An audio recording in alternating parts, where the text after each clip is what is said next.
Thank you, Peter.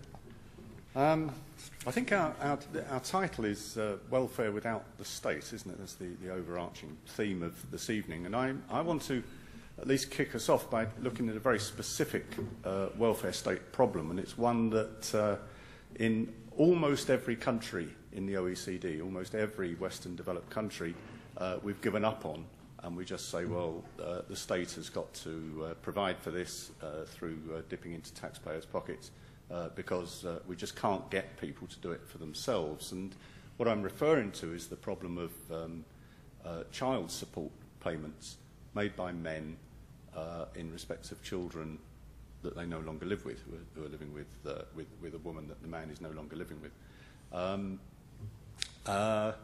It's a problem, as we'll see right at the end of my presentation, it's a problem that nevertheless there are two countries in the OECD which haven't given up on it. And I want to end the talk by just looking at the way in which one, through a rather coercive means, and the other through, I think, a much cleverer means, have been emphasising the importance of individual and family responsibility as an alternative to dipping into taxpayers' pockets to solve even this really quite difficult problem. And the reason it's a difficult problem is that many of the men that we're talking about are themselves on welfare. So what we're looking at, the real crunch problem, is what do you do about a woman who's raising children and is living on benefits, and the father of those children is also living on benefits or has a very low income? How do you get the man to fulfil the financial responsibility which he owes to the woman and her children? And there are two countries, as I say, in the world that seem to be able to do it, while the rest of us, including Australia and Britain, have given up on it. So that's the context. Let me just give you a little bit of background to the child support issue. Interestingly, the government has been legislating on this problem for more than 400 years. The first laws in England governing child support arrangements date back to the 1570s. And basically what Parliament said at that time was that a man who is found to have fathered children for whom, outside of the marriage, should be held responsible for looking after them financially, but that where, for whatever reason, there was a shortfall in the amount of money going to the mother with the children, then the parish at that time, the state, would make up the shortfall. And that was essentially the system which stayed in place for the next 400 years. I mean, it changed, obviously, over time, but essentially the system in Britain and indeed in Australia was a court-driven system. The courts would say, yes, you are the man, you owe a responsibility to these children, you've got to pay so much, but if there was a shortfall, the state would make up the shortfall. The problem came in the 20th century when the welfare state started getting bigger and bigger, because predictably the men started paying less and less, and the state started paying more and more.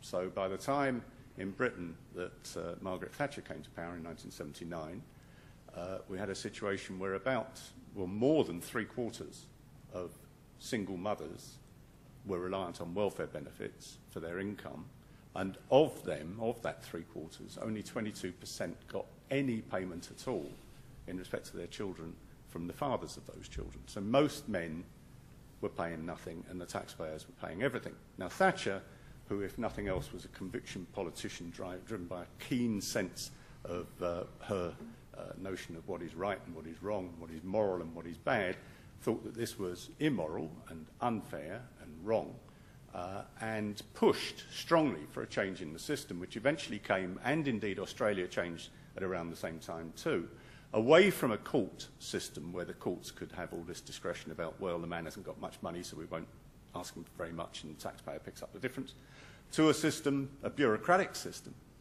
establishing a new agency in both Australia and Britain called the Child Support Agency. The idea being that the Child Support Agency as a public bureaucracy, rule-governed, would have clear criteria which would be applied in every case, so that all these men who weren't paying anything would now be expected to pay something, and the agency would chase them to make sure they did. And that's what started to happen. The problem was that chasing a large number of men who have very little income to get them to contribute some child support, which they couldn't really afford, became extremely expensive and inefficient. And within a few years, reports were coming in saying this child support agency is a complete hopeless case, that of every pound the child support agency in Britain was collecting from fathers, more than 50 pence was going in administrative costs, and less than 50 pence was actually being passed on to the children.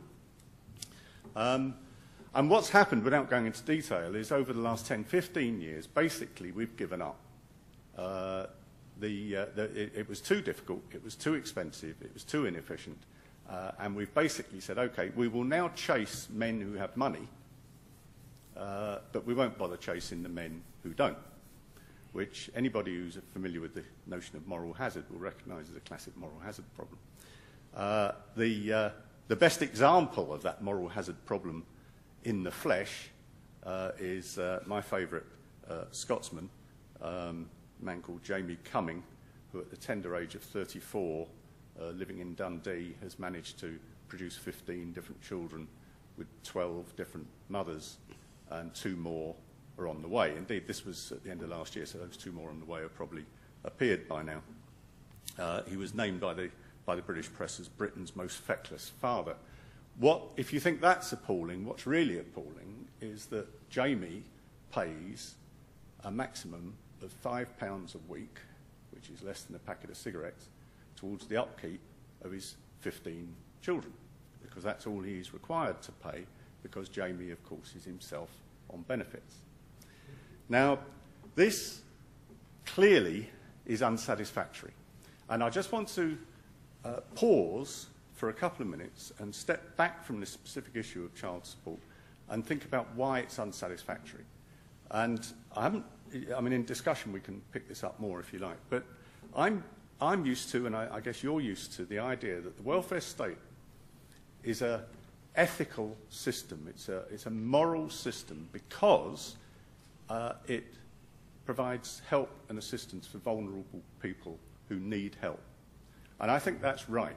I think it is a moral system. There is a moral requirement on us in a society like this that if somebody is in need of help, in a sense, no matter why, if somebody's in need of help, you can't just cut them off and leave them alone. There's got to be some collective response to try and ensure that they're on their feet again, particularly if there's children involved. And I think that's right. The trouble is that's normally where the argument stops. People say, welfare state, moral system, the morality is, help those who are less fortunate, help the vulnerable. That's the ethic. But there's a second ethic, which I think very often has been forgotten in discussions of welfare policy. And the second ethic is the ethic of fairness, that it's not just that we should help those who are vulnerable, but the way we help them should be fair. And I think that we've increasingly forgotten that. Now, I can talk more about fairness in discussion if you like, but let me cut to the quick, because I know Peter said he's going to make some peace sign at me when I've got 2 minutes left, but he hasn't done it yet. But what would a fair welfare system look like? What are the basic rules and criteria of a fair welfare system? I take for granted that we're going to look after the vulnerable. That's a compassionate welfare system. What about this second morality of a fair welfare system? How do you do it fairly? And I think there are 3 rules. There may be others, but there's 3 that I can think of. The first rule, which the Victorians were well aware of, which in Victorian Britain was, when they reformed the Poor Law, they called it the principle of less eligibility. The first basic rule is that if you're in receipt of public assistance, you should not find yourself in an enviable position relative to those who are paying for it. And that means both financially, you should not be better off on benefits than you would be if you were working. And that might sound a simple principle, but it's actually incredibly difficult to engineer that in a modern complex welfare system, to ensure that every extra hour of work you do makes you better off. In the Australian system in particular, something I've banged my head against the wall for years about in the Australian system, because of tight means testing and targeting, you've got a really severe problem of what the economists call effective marginal tax rates as people move from welfare into work, of trying to ensure they get rewarded properly for doing so. So Less eligibility, this first rule is you should be better off working always than you are on benefits. But also part of that is time-wise, you should not be better off on benefits than you are working. And that's the moral case for workfare, mutual obligation, work for the dole, whatever you want to call it. A lot of people have done a lot of research on this in Australia and in other countries and have shown that workfare type arrangements, training schemes, all this sort of stuff, doesn't seem to do an awful lot of good for the people who go through those schemes. And therefore people say, therefore we shouldn't be doing them, which is completely to misunderstand the point of them. Even if they do no good at all, I mean, hopefully they do, but even if they do no good at all for the people who are going through those schemes, the point of them is to ensure that you're doing something in return for your benefits, because the people at work who are paying for those benefits are giving up their time. Therefore, you should give up yours. Basic moral principle. The second moral principle is the principle of discrimination. It seems to me to be fair that if somebody has been contributing for years through their taxes, through their work, and they lose their job, that they should be treated differently from somebody who has contributed almost nothing and comes along and needs support and assistance. We should discriminate according to the input that people have made. I think we should also discriminate in terms of what has brought people to the situation where they need our help. I give the example of, I went on the ABC, the drum thing, and we got very bogged down in this about deserving and undeserving poor. But I give the example of drug addicts. That somebody in Britain, there are 76,000 people on the equivalent of a disability pension who cannot work because of self-inflicted drug abuse. I'm not saying they should not be helped, they should be helped, but the way in which they're helped should be conditional on you've got to go through these programs to get off these drugs because you've got to make yourself employable. Whereas somebody else with a different kind of disability, you might well say, I'm quite happy to give you an unconditional benefit, you need support. So we need to discriminate. That's the second rule. And the third rule, which is going to bring me back to the case of Jamie Cumming and child support. The third rule is a rule of personal responsibility and or familial responsibility. It's the rule that before you ask strangers for help, you should exhaust the possibilities in your own life to sorting out your own problems. Let me bring you back to the case of childcare to show you how that might be done. As I said earlier, in most Western countries, we assume that somebody who's got very little money can't fulfil his financial responsibilities to his children, therefore the taxpayer has to do it. There are two exceptions. One is the United States. In Australia, the most that you pay in child support, if you're on benefits yourself, is about, in UK pounds, I think is about £10 a month. In Britain, it's about £20 a month. In America, it's about £120 a month. It's 5 or 6 times more that you're expected to pay. Now, how do the Americans do it? The answer is that it's a court-based system. It's not an administrative system. There's no equivalent to a child support agency. They still go through the courts. And the courts are under instruction to say, when a man comes before them and they assess child support, that we will assume that you are in a minimum wage job for 40 hours a week. And that is the basis on which we're going to assess your child support.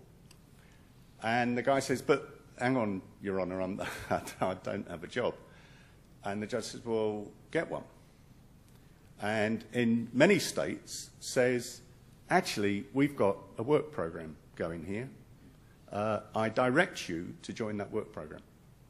Now, there's no reason why Australia and Britain shouldn't do something similar to that. We've got work programmes, we've got work for the dole, we've got mutual aid. There's no reason why we shouldn't say, rather than the taxpayer is going to pay your child support because you don't have any money, that we will direct you into a work programme with a view to you getting into employment within a very short period so that you can pay your responsibilities. It's a coercive system, but it's a just one, I would argue. Much more interesting, though, coming from left field, is Germany, which is the other exception. And Germany, under its civil code, has a principle which they call solidarity of the generations. It's written into the German Civil Code, section 1601, those of you who read German. And the solidarity of generations says children, parents and grandparents owe obligations to each other before the state owes obligations to them. Children, parents and grandparents. So in Germany, if a man says, sorry, can't pay, haven't got any money, I'm on benefits, they say, well, in that case, we'll go to your parents. Now, and in Germany, the child support that person, £20 per month in Britain, £10 a month in Australia, £120 a month in America, £140 a month in Germany is the expectation that that person would be paying in child support. That, it seems to me, is a fair welfare system. And it's more than that, though. It's interesting because what it does is it gives the family, I'm stopping now, it gives the family a role that politicians, particularly politicians on the right, perpetually talk about. We want to strengthen the role of the family. The family is enormously important, but they don't do anything about it. It's rhetoric.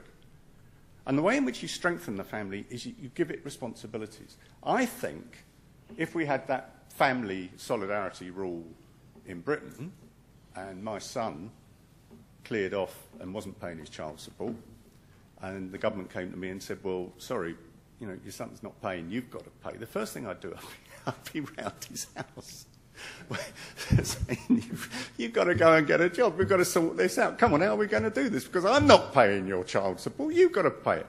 So, you know, to mobilise that kind of informal family network strength to solve a social problem, which in the rest of the world, outside of America and Germany, we think is insoluble. We think the state has to do it because it's just too difficult to sort out. So we need a little bit of lateral thinking. We need to learn from the Yanks. We need to learn from the Germans. And I think that the lesson on child support is a lesson that could be broadened out to a whole range of welfare policies about the use of the family and the insistence on the principle of personal responsibility. Let me finish by quoting Jamie Cummings' mother when the press caught up with her, Britain's most feckless father. And Jamie Cummings' mother said, I give up. It's humiliating to me that the son I raised is not doing his duty in raising his own kids. Well, easy words. Under the German system, she'd have to put her money where her mouth is. Thank you.